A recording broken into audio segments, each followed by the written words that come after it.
أن جمهورية إنغوشيا في تطور مستمر. Нам нравится, что постоянно развивается Республика Ингушетия. Мы хотим экспортировать свои товары.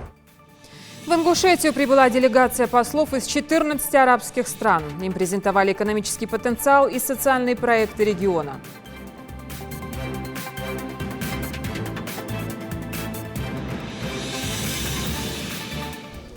Дизела или шбах итерсон самсадеш там патриоты сами республики халитеч хозаркас. Да что же манит вас так пучина? Кто хочет жить в страхе и держать напряжение окружающих? Меры по противодействию терроризму обсудили в Карабулаке. Деятели науки Ингушетии проанализировали события 1917 года, в том числе и роль дикой дивизии, которая принимала участие в так называемых корниловских выступлениях. Власть советам, земля крестьянам, фабрики рабочим. Забытые лозунги свершившейся кровавой революции. Сегодня отмечаем столетие событий 1917 года.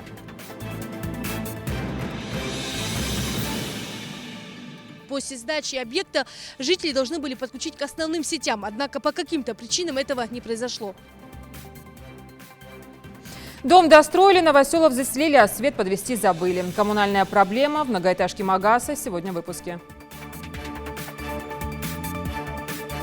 Самое главное – это понять механику игры, как работают скиллы, умения, то есть каждого героя.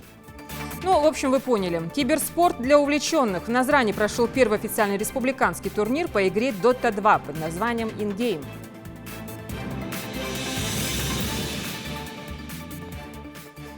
Добрый вечер, это новости 24.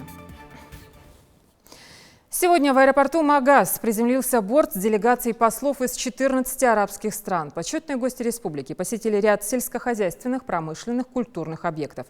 Все подробности в репортаже нашего корреспондента. Почетных гостей у трапа самолета встречает глава Ингушетии Юнусбек Евкуров и помощник полномочного представителя президента России в СКФО Алексей Гасанов. Далее в районе аэропорта гости ознакомились с новым инвестиционным проектом – тепличным комплексом. В скором времени здесь соберут первый урожай помидоров и огурцов. Значит, данная теплица будет применяться, это теплица 5-го поколения.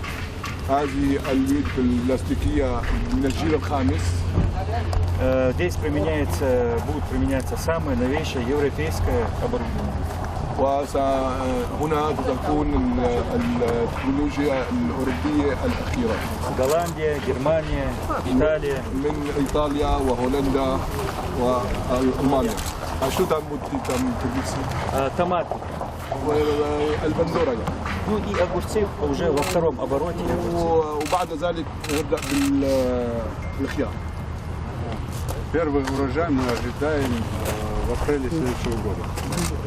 في أبريل العام القادم سيكون أول موسم.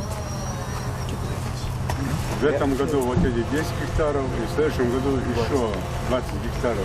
10 гектар في هذا السنة والسنة القادمة 20 гектар. В рамках визита гости посетили крупнейший на Северном Кавказе агрокомбинат «Сад-гигант Ингушетия». Как сообщили гостям представители предприятия, первый интенсивный фруктовый сад в Ингушетии был заложен в 2013 году. Это первые шаги для республики в садоводстве. Особый проект выращивания фруктов по европейским технологиям, позволяющим собирать до 55 тонн яблок с гектара. За 3 года мы заложили 600 гектаров. Вот уже с этого поля мы собрали более 10 тысяч тонн яблок. تقريبا من هنا يعني صار مقصفين حوالي 10,000 Больше 10 тысяч тонн. أكثر من 10,000 طن تفاح. Построили холодильник на 60 тысяч тонн. وعندنا براد 60,000 طن يعني مستودعات براد. Когда мы через 2 года закончим, у нас будет 1000 гектаров, мы будем собирать эти 60 тысяч тонн каждый год. Магазин по продаже строительных и отделочных материалов «Строймаркет» также расширяет производственные площади. В районе Абигув завершается строительство объекта. Есть востребованность в этих строительных материалах. نحن جمهوريتنا جمهورية في تطور دائم في مرحلة أعمار دائم فلهذا تحتاج إلى هكذا سوبر ماركات لبيع المواد البناء. У тебя же здесь будет еще свое производство? Да, у нас будет производство и продажа здесь. Мы являемся также производителями кровельных материалов, это вот типа вот таких профнастил, وسيكون لدينا تصنيع يعني تصنيع مثل هذه السقوف مثلا ونبيعها ايضا تصنيع وبيع. طب يعني حديد اسمنت. Это شو الميتال؟ Это с металла, да. لا هذا من листовой стали. ستال او حديد يسموه ستيل. Мы прокатываем 7 видов продукции. Да, ну, у нас другая база, но все это перейдет сюда. Все эти проекты презентовали послам и дипломатическим поверенным из 14 стран Ближнего Востока и Африки, в том числе из Марокко, Алжира, Палестины, Судана, Бахрейна, Ирака, Туниса, Катара, Йемена, прибывшим в Ингушетию с целью ознакомления с инвестиционным потенциалом региона и возможностями вкладывать инвестиции в реальный сектор экономики российского субъекта. سعداء جدا لتواجدنا في جمهورية إنغوشيا. Я очень рады присутствовать в Республике Ингушетии. وإحنا نقدر عاليا مجهودات فخامة الرئيس. Мы ценим все, что делает глава республики. نقوم الآن بزيارة بعض المشاريع الكبرى. Мы сейчас знакомимся со всеми предприятий, которые в республике. وهذا مرتاحون إليه. И нам это очень нравится. لأن جمهورية إنغوشيا في تطور مستمر. Нам нравится, что постоянно развивается Республика Ингушетия. وإن شاء الله سنزور مشاريع أخرى. Надеемся, что увидим другие предприятия, которые в республике. Власти Ингушетии намерены к 2020 году завершить реализацию 3 крупных инвестиционных объектов, благодаря которым удастся создать около 2000 постоянных рабочих мест. Мы хотим экспортировать свои товары. Мы сейчас вышли на тот уровень, когда можем экспортировать не там тысячами, а десятками тысяч тонн продукции различных направлений. В том, что не только сельхозпродукции, но и других видов промышленного производства. Поэтому мы сегодня нашим гостям показываем ряд вот этих направлений и в первую очередь хотим добиться того, чтобы мы могли бы выйти на рынки арабских государств. И второе, конечно, параллельно, это, конечно, привлечение инвесторов Саудовской Аравии. В завершении первого дня визита почетных гостей глава Ингушетии Нурзбек Евкуров лично провел для них экскурсию по мемориалу памяти и славы. Там тоже в Брестской крепости служили наши земляки. وكان هناك من مواطني الإنغوشيا موجودة في هذه القلعة. Когда немцы напали на Советский Союз, وعندما هجمت ألمانيا النازية على الاتحاد السوفيتي, они там воевали. طبعا كانوا يحاربون عن هذه القلعة. И только один выжил, остальные погибли в Брестской крепости. واحد فقط عاش وبقى مات. Да, их было 97 человек. كانوا حوالي 97 شخص, بقي واحد منهم. И внизу, где вот они защищались, оборонялись, были вот такие надписи сделаны. В рамках визита пройдет также совещание в резиденции главы республики, на котором обсудят перспективы сотрудничества и реализации взаимовыгодных проектов. Хадж Забриев, Хусейн Гагиев, Юсуп Ханиев. Новости 24. Нурзбек Евкуров в ходе рабочей встречи с руководящим составом администрации главы Ингушетии и религиозными деятелями республики призвал активизировать деятельность по предотвращению идеологии терроризма и экстремизма, провести разъяснительные беседы с населением. Собравшиеся еще раз обозначили, что духовенство и мечеть, как религиозный институт, играют в Ингушетии и на территории СКФО в целом одну из ключевых ролей в формировании отношения к идеологии экстремизма и терроризма. Цитата. Каждый духовный религиозный деятель должен уделять просвещению много времени, разъясняя, что для любого верующего человека посягательство на чужую жизнь – большой грех. Взрывы, из-за которых погибли невинные люди, преступления, которые не укладываются в рамки нашей религии, и осуждение этих деяний – обязанность каждого мусульманина, сказал Нурзбек Евкуров. Руководитель региона поручил Совету безопасности республики провести заседание территориальных антитеррористических комиссий в каждом районе республики.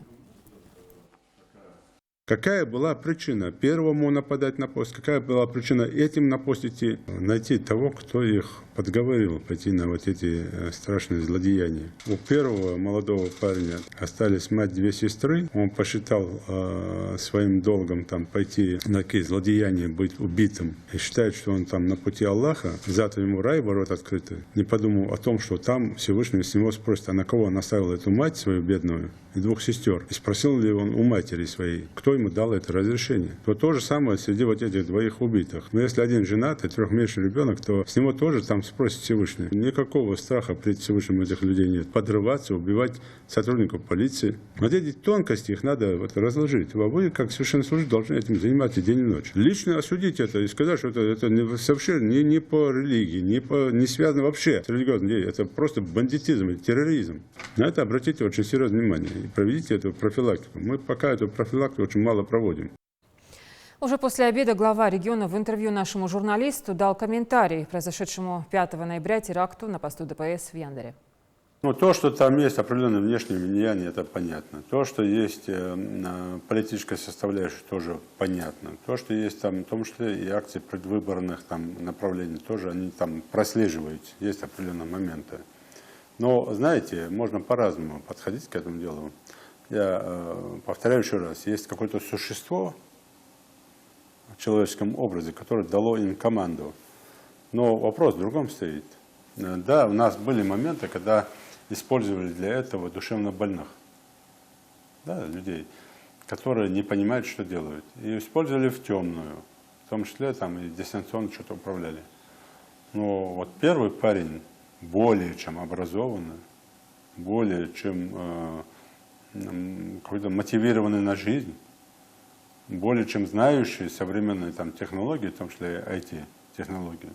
То есть и имеющий хорошую работу, хорошим доходом, насколько мы знаем.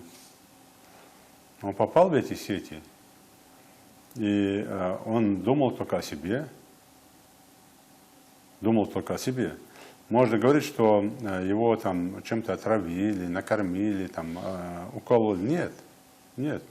Там все анализы говорят, что все было нормально. Вчера он был нормально, утром был нормально, а потом раз и стал ненормальным. И поэтому я отслеживаю там определенные направления, я и наши оперативные службы, тем не менее, все-таки делаем ставку, да, мы будем сейчас под тем, кто сейчас все равно будем искать, найдем. Такие вещи, они безнаказанно не остаются, и рано или поздно на конечке все равно выйдем. Конечно, мы сделаем все, чтобы их найти и наказать. Так по какой причине молодые люди с обычной биографией, невзрывным темпераментом вдруг оборачиваются к миру своей самой злостной стороной? Проявляют не просто агрессию, совершают действия, напрямую влекущие к дестабилизации ситуации в том или ином регионе. Об этом сегодня говорили в Карабулаке на заседании муниципального и регионального совета антитеррористической комиссии при участии сотрудников и секретаря Совбеза, депутатов города и религиозных деятелей. Подробнее Мария Мистоева. Найти корень зла – вот какую задачу перед собой ставят собравшиеся. Что толкает молодых людей на такие поступки? Что заставляет перечеркнуть свое будущее и эгоистично забыть о семье? Вопросов много. Боестолкновение, произошедшее на посту в Яндаре, стало шоком для всех жителей, как Карабулака, так и республики. Сейчас активно ведется сбор информации о нападавших и поиск их родственников. Нам необходимо сейчас принять все меры, принять все возможные и невозможные меры, чтобы предотвратить эту ситуацию, чтобы все окружение, которое они сумели вокруг себя сплотить, немедленно оградить ребят молодых от этой ситуации, потому что они потихоньку их втянули в эти дела. Завтра, послезавтра по ним тоже начнут работать. Это тоже, опять-таки, нарушение. Разрушается семья, значит, и так далее и тому подобное. Все нападавшие и в первом случае, и во втором были жителями Карабулака. Тихий город считался одним из самых спокойных в регионе.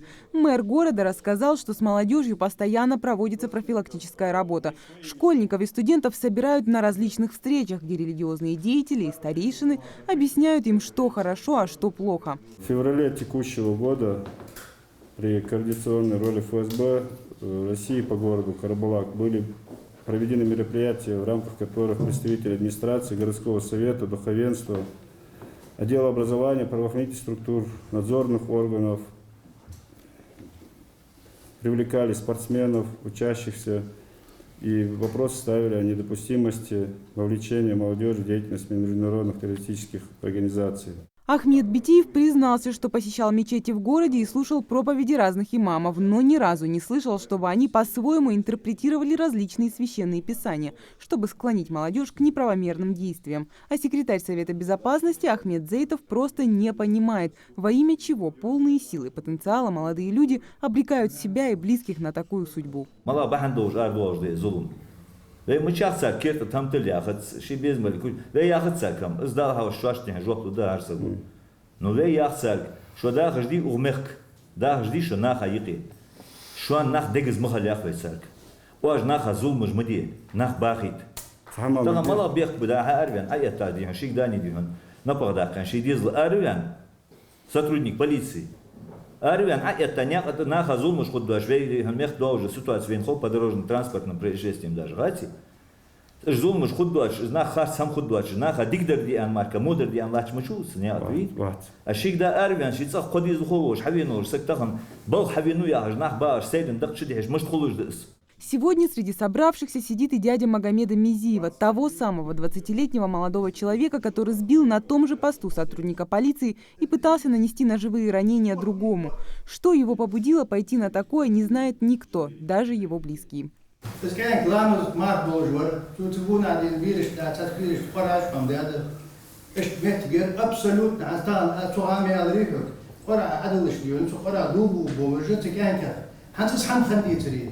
القرى دوب أسود يعني كنا أويرين ورث سلطان قيت جوات المشتغل تام المشتغل يرى السنة ديانا المحشق بالله ديانا باي شغل مخنديز نجاح ساري خندلي سوليدا سقيت. Сегодня регион развивается и процветает. Для развития молодежи делается все возможное, но такие поступки перечеркивают все хорошее, что было сделано.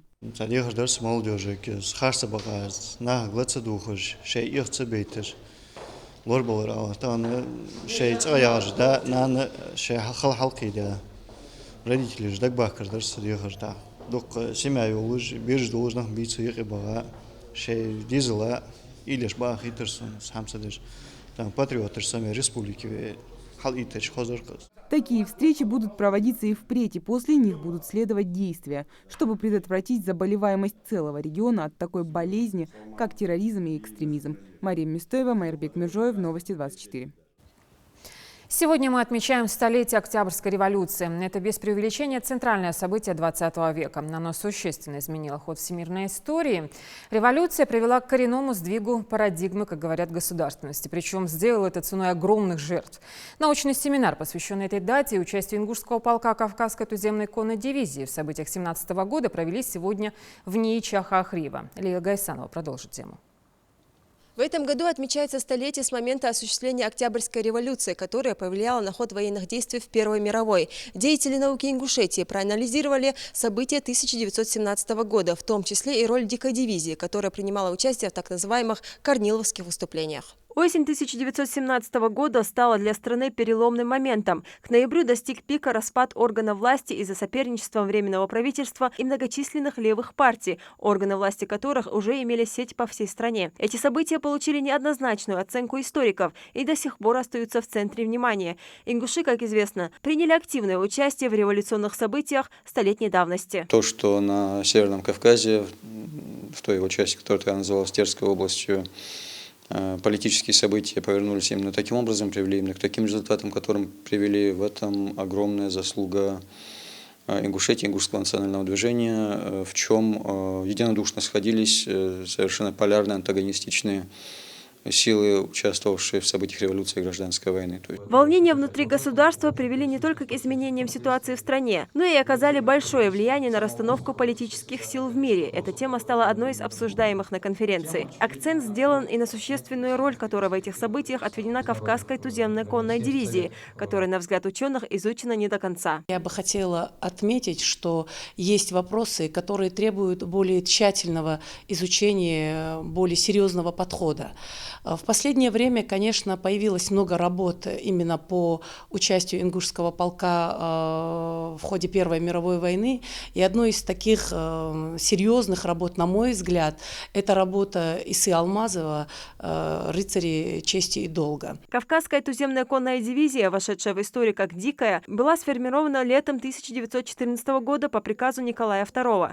На зов Белого царя откликнулось множество молодых горцев, умеющих владеть кинжалом, держаться в седле и стрелять без промаха. Ее лихие всадники наводили ужас на врагов, отважно сражаясь на фронтах Первой мировой войны. Мы решили рассмотреть роль, значение вообще ингушского полка не только в политических событиях, но и их участие в военных действиях на фронтах Первой мировой войны. Безусловно, не стали ограничиваться только ингушским полком Кавказской туземной конной дивизии. Один из докладов наш будет посвящен тому, как складывалась политическая ситуация на Кавказе, в частности Ингушетии. Историки считают, благодаря этим докладам, посвященным Октябрьской революции и роли дикой дивизии в Первой мировой, события вековой давности приобрели более ясную и подробную картину. Это действительно исследовательский подход, это действительно реальный подход, который должен делать настоящие историки. Вот. Тут были выявлены многие новые факты, приведены многие новые материалы. Ученые уверены, темы, затронутые в ходе научного семинара, станут предметом для дальнейшего исследования не только научных деятелей, но и общественности в целом. Лейла Гайсанова, Мухаммед Миржоев, Новости 24. Сегодня в стране отмечается День воинской славы. Торжественный марш прошел в Москве на Красной площади в память о Параде Победы 7 ноября 1941 года. Его приравнивают к важнейшим военным операциям Великой Отечественной войны. Первый парад длился всего 25 минут, но имел огромное значение для поднятия морального духа всей страны. Репортаж Марии Мистоевой. Поднять боевой дух солдат и настроить на победу в 1941 году 7 ноября. Для этого, несмотря на опасности и возможное нападение немцев на Кремль, было решено провести торжественный марш. Целые колонны и батальоны проходили строевым шагом у стен Кремля и оттуда сразу же отправлялись на фронт. Ведь на тот момент линия фронта Великой Отечественной войны проходила всего в нескольких десятках километров от столицы.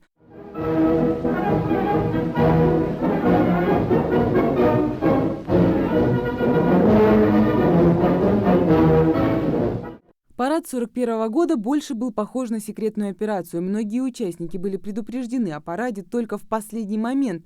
Он начался в 8 утра и стал показателем не только для солдат советской армии, но и для противника. Боевой дух страны не сломлен, несмотря ни на что. В тот момент радиотрансляция с Красной площади была включена на весь мир, и, конечно же, ее услышали в Берлине. Говорят, что Гитлеру боялись даже доложить о происходящем, и он сам совершенно случайно услышал о параде и пришел в такую ярость, что потребовал немедленно соединить его с командующим ближайшей к Москве бомбардировочной эскадрой и дал указание разбомбить парад немедленно, ведь немецкие солдаты уже морально были готовы к тому, что вступят в скором времени на Красную площадь. Но к атаке с воздуха советские войска были готовы. Да и погодные условия в тот день были не в пользу немцев. Около 40 немецких самолетов было сбито. Из разных источников я знаю, что в случае победы Гитлер, оказывается, изготовил специально часы золотые. И тому, кто немецким войскам, кто вступит на Красную площадь, хотели раздать золотые часы. Но наше командование организовала этот парад Победы, парад 7 ноября, и вот отсюда началась победная атака наших войск в этой войне.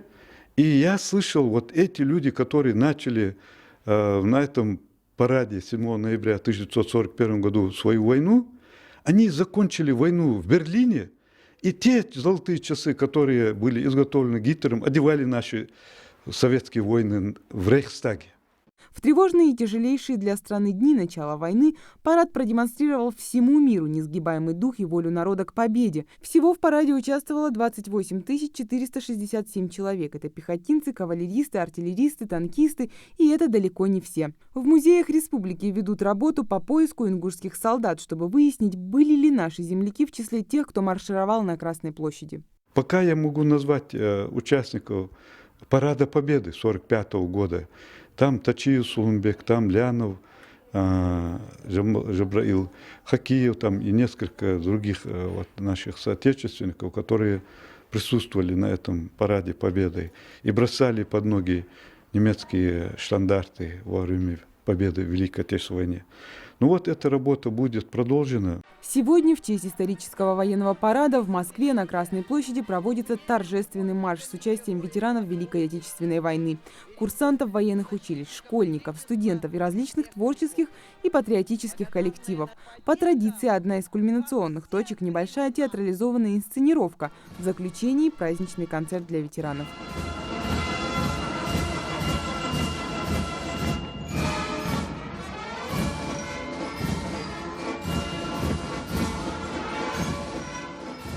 Мария Мистоева, Новости 24. Чтобы получить справку о доходах 2 НДФЛ, теперь не обязательно обращаться в бухгалтерию по месту работы. Федеральная налоговая служба России на своем официальном сайте сообщила о добавлении новой функции в онлайн-сервис. Пользователи теперь смогут скачать справку 2 НДФЛ на компьютер в виде файлов, подписанных усиленной квалифицированной электронной подписью ФНС России. Кроме того, обновление личного кабинета позволяет направлять справку в банке в электронном виде. Напомним, что справка 2 НДФЛ – это документ, в котором отражены сведения об источнике вашего дохода, заработной плате и удержанных налогах. Предусмотрены ли в бюджете региона на 2018 год средства на обеспечение лекарствами тяжелобольных пациентов? И какие меры необходимо предпринять по сохранению памятников архитектуры Джейракского района? Эти две разные, по сути, но важные темы сегодня обсудили в парламенте региона. Речь шла о недопущении ведения хозяйственной деятельности на территории заповедников. Репортаж Амины Боковой.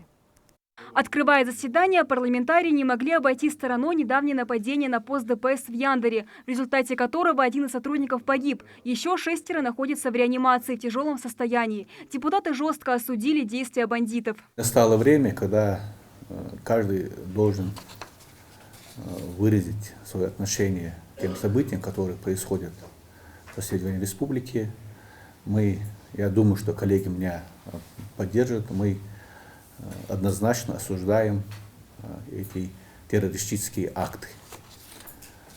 Сегодня страдают работники МВД, которые стоят на страже правопорядка у нас в республике. Бюджет республики на ближайшие 3 года. Главная тема парламентских слушаний. Проект бюджета сформирован на основе 19 госпрограмм, охватывающих все сферы деятельности исполнительных органов власти региона. На 2018 год в приоритете остается повышение оплаты труда отдельным категориям работников, приобретение медикаментов, продуктов питания, выплаты пенсий и пособий, оплата коммунальных услуг. Согласно новому бюджету, объем доходов региона в 2018 году должен составить 19 миллиардов 240 миллионов рублей за счет налоговых поступлений за предыдущие годы и вводом в эксплуатацию новых объектов. Общий объем расходов в следующем году прогнозируется на уровне 19 миллиардов 616 миллионов рублей. Аналогичный итог и в проекте бюджета на 2019 и 2020 годы. Главой республики внесен законопроект.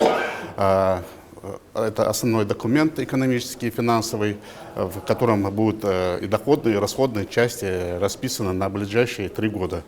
В данный момент он находится на рассмотрении в комитетах. По нему планируется проведение публичных слушаний. Они пройдут 21 числа предварительно в Центре культурного развития города Магаз. Мы всех приглашаем туда, кому не безразлично, что у нас происходит с финансово-экономическими вопросами. Вопрос, который остается актуальным для многих жителей региона. Предусмотрены ли в бюджете средства на обеспечение лекарствами пациентов, страдающих тяжелыми и редкими заболеваниями? С тех пор, как эти полномочия перешли с федерального центра к местным органам власти, многие регионы испытывают трудности с приобретением лекарств. Председатель Совета Федерации России Валентина Матвиенко выступила с инициативой вернуть полномочия федеральному центру. В частности, мукополисахаридоз, которым особенно дети болеют, самая расходная статья на лекарства, что это поднимут со следующего года федеральный бюджет и будет централизовано Министерство здравоохранения закупать эти лекарства, не деньги распределять, а передавать в нужном объеме регионам. За счет этого можно снизить закупочную цену существенно. Если инициатива не будет принята, то в 2018 году в бюджет региона должны поступить средства на лекарства для тяжелобольных из федерального центра. Не менее живую дискуссию среди парламентариев вызвал вопрос сохранения средневековых архитектурных памятников Ингушетии. России. По данным администрации Джуракского района, на территории заповедников и башенных комплексов находится 10 фермерских хозяйств, насчитывающих 1500 голов крупного рогатого скота, для выпаса которых систематически используется особо охраняемая природная зона. Действующее законодательство запрещает вести хозяйственную деятельность на территории заповедников. Также весьма остро стоит вопрос о незаконной приватизации исторических памятников. На сегодняшний день на территории башенных комплексов, которые являются государственным охраняемым объектом, проживают несколько семей. По 8 семьям, которые там находятся, это было мнение всех участников заседания, совместного заседания 2 комитетов. Правильно? Расширенное заседание. Ни один человек не выступил против. Никто не навязывал свое мнение. Все сказали, что на постоянной основе в Таргимской котловине не должен проживать никто. Муниципальные власти принимают все меры для защиты архитектурных памятников. Так имеется несколько решений суда о выселении лиц, которые проживают в башнях и занимаются фермерским хозяйством. А далее народные избранники приступили к рассмотрению законодательных инициатив, предлагаемых Госдумой и парламентами нескольких регионов России. Амина Бокова, Рамзан Зурабов, Новости 24. На перебои с энергоснабжением пожаловались жители 9-го микрорайона Магаса. Свет в новых многоэтажках отключают регулярно.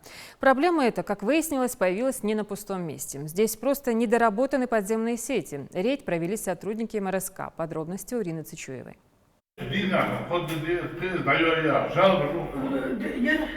Перебои как только особью и тут же даю.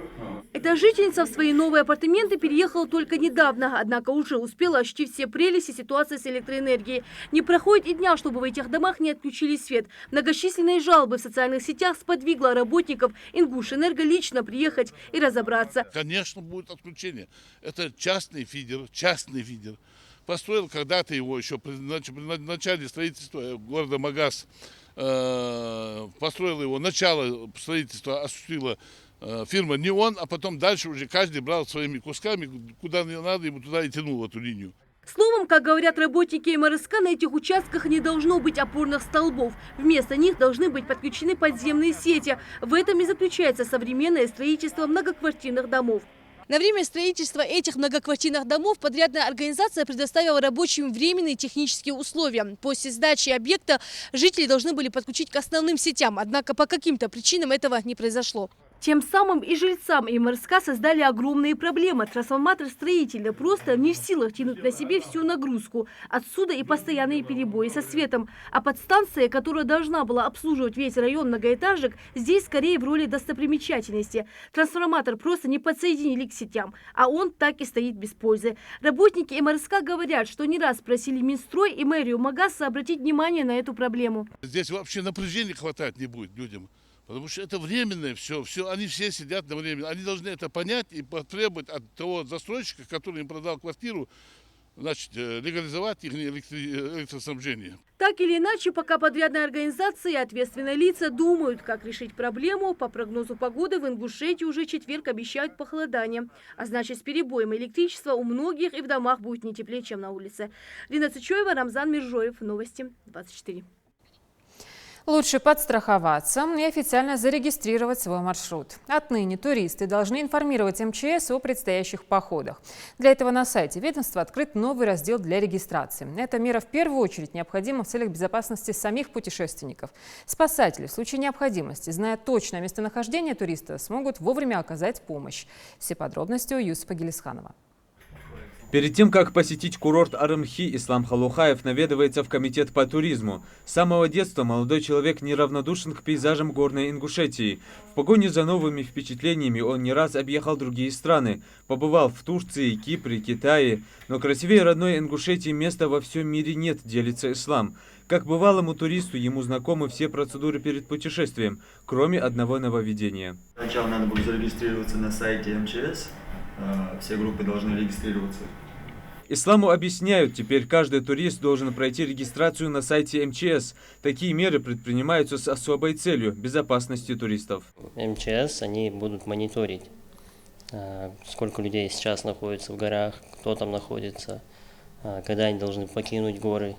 Вот. Если связь с ними как-то пропадет, они уже будут, наверное, понимать там какие-то свои действия.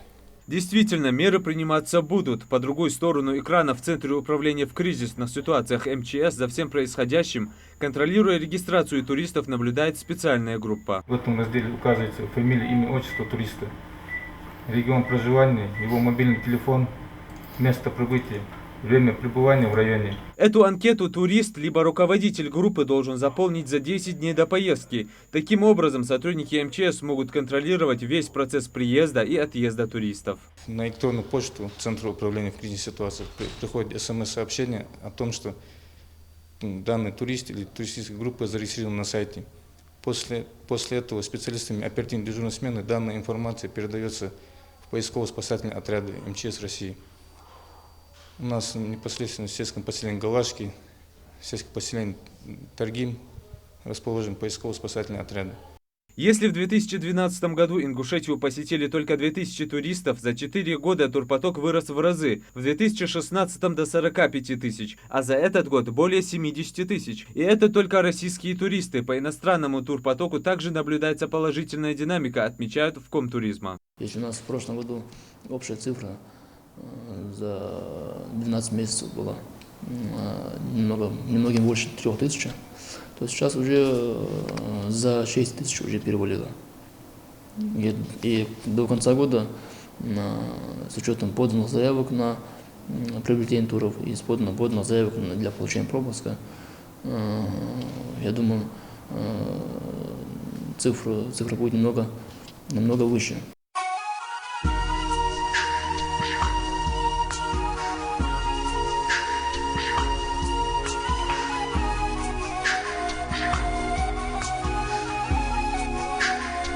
Ингушетия привлекает гостей в первую очередь благодаря нетронутым уголкам природы и уникальным памятникам истории.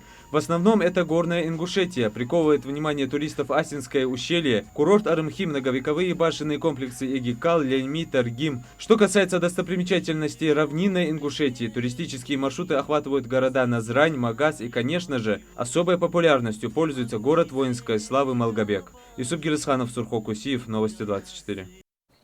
В Назрани прошел финал первого официального республиканского турнира по игре Dota 2 под названием InGame.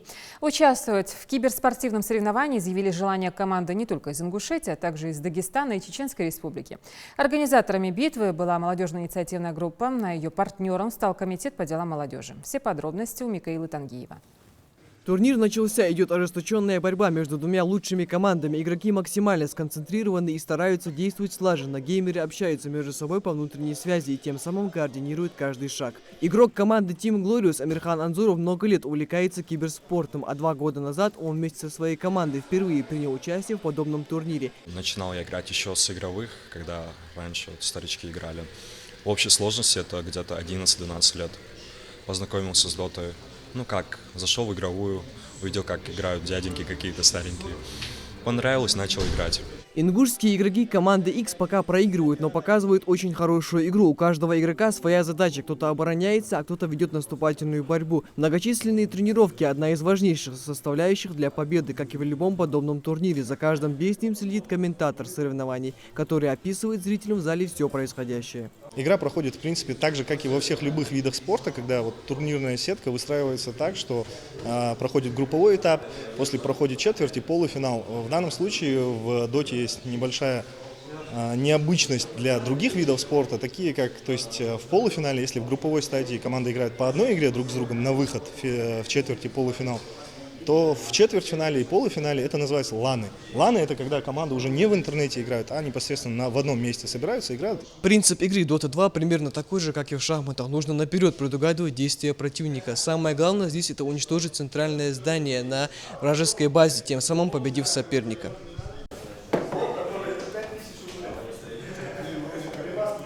Это первый официальный турнир в Ингушетии, организованный молодежной инициативной группой. До сих пор матчи проходили на любительском уровне. Тогда участники сами делали взносы, а победитель забирал весь выигрыш. Сегодня, благодаря тому, что региональное министерство спорта подтвердило эти состязания и даже ставит киберспорт наряду с такими играми, как футбол и хоккей, это направление вышло на новый официальный уровень.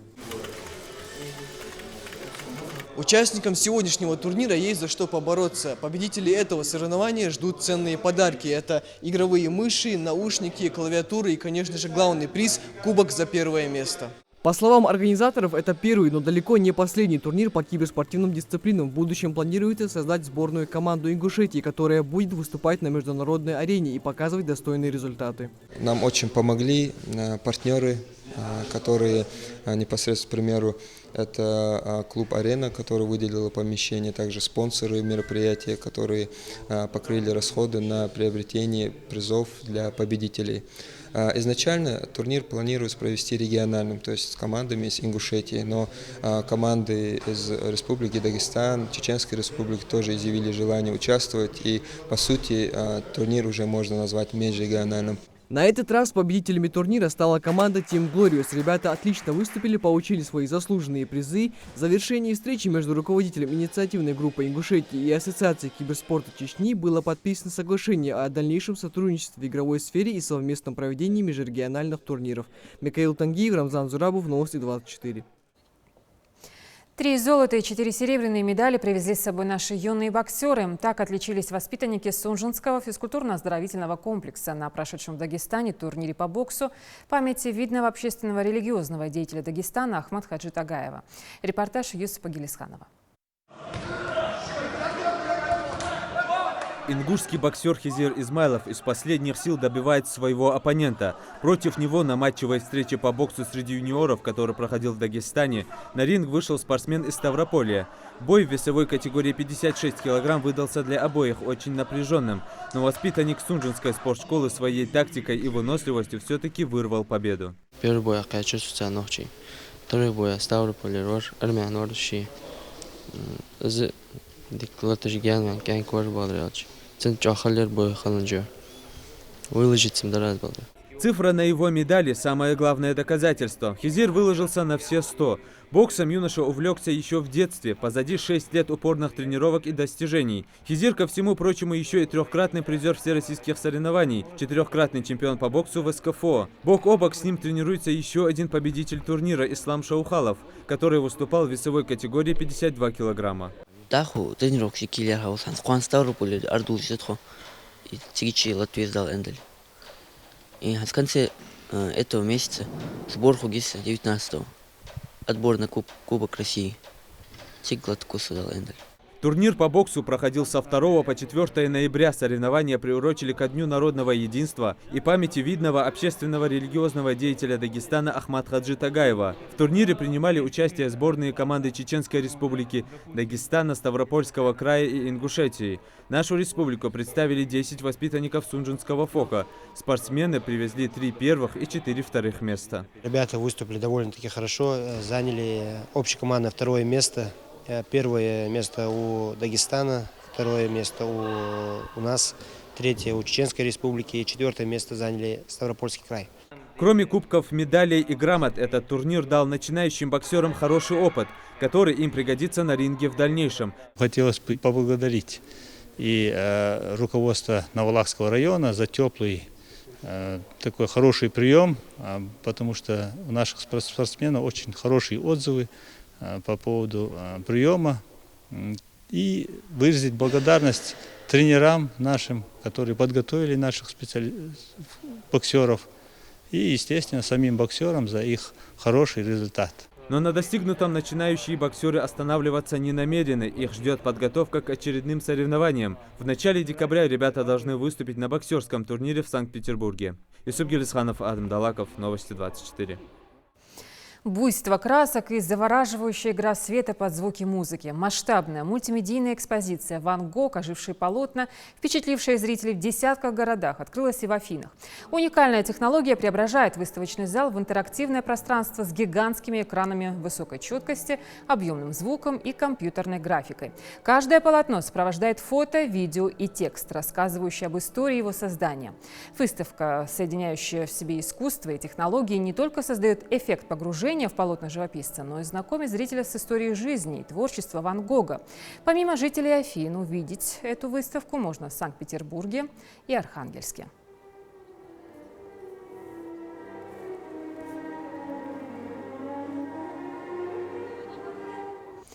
Следите за новостями на канале Ингушетия и до встречи в эфире.